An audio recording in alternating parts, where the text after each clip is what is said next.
जो आप देख रहे हैं आपके साथ मैं हूँ अक्षय अग्रवाल।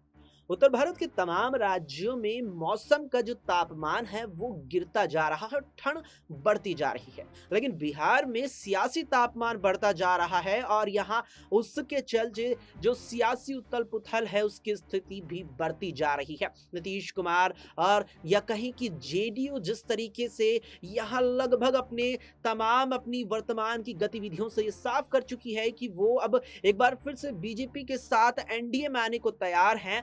उसने वाकई में स्थिति पूरी पलट दी है। लेकिन यहाँ पर नीतीश कुमार जब एनडीए में वापसी करेंगे, बीजेपी वाकई में यहाँ पर सत्ताधारी दल हो जाएगी बिहार में। लेकिन इस सब के बीच नीतीश कुमार के साथ आने से बीजेपी की चिंताएं भी बढ़ गई हैं। दरअसल आपको बता दें कि नीतीश कुमार के बीजेपी में साथ आने से अब बिहार में एनडीए ही चुनाव लड़ेगा, यानी कि लोकसभा चुनाव में जो 40 सीटें बिहार में आती हैं लोकसभा की, उन 40 सीटों का बंटवारा अब बीजेपी के लिए एनडीए के अंदर बेहद ही मुश्किल होने वाला है। और इस पर साफ तौर पर जनशक्ति पार्टी, जी हाँ, लोक जनशक्ति पार्टी रामविलास के अध्यक्ष चिराग पासवान साफ कर चुके हैं कि नीतीश कुमार अगर एनडीए में आते हैं तो सीट बंटवारे और बिहार में बीजेपी के साथ लोकसभा चुनाव लड़ने पर हम फिर विचार करने वाले हैं। यानी मतलब साफ है कि अगर जेडीयू शामिल हो जाती है एनडीए में तो यहाँ पर लोक जनशक्ति पार्टी रामविलास के अध्यक्ष यहाँ चिराग पासवान कहीं ना कहीं अलग जाने का विचार बना सकते हैं। इसकी प्रमुख वजह यह है कि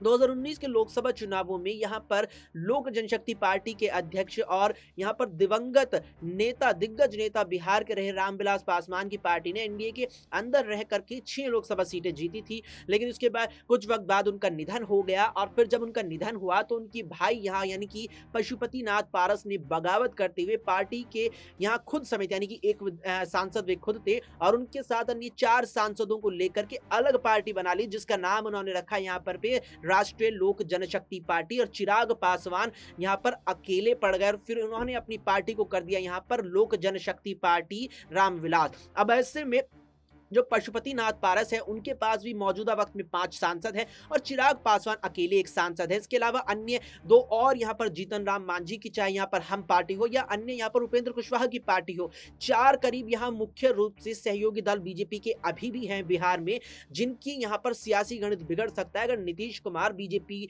गठबंधन में शामिल हो जाते हैं, एनडीए गठबंधन में शामिल हो जाते हैं। ऐसे में अब देखना है कि बीजेपी किस तरीके से यहाँ पर चिराग पासवान, साथ ही साथ यहाँ पर जीतन राम मांझी, उपेंद्र कुशवाहा, तो यहाँ पर पशुपति नाथ पारस को किस तरीके से सीट बंटवारे को लेकर मनाती है। और बिहार की 40 लोकसभा सीटों का वितरण बीजेपी यहाँ पर अपने साथ के 5 से 6 सहयोगी दलों के साथ मिलकर किस प्रकार से करती है, ये भी देखना बेहद ही अहम होने वाला है।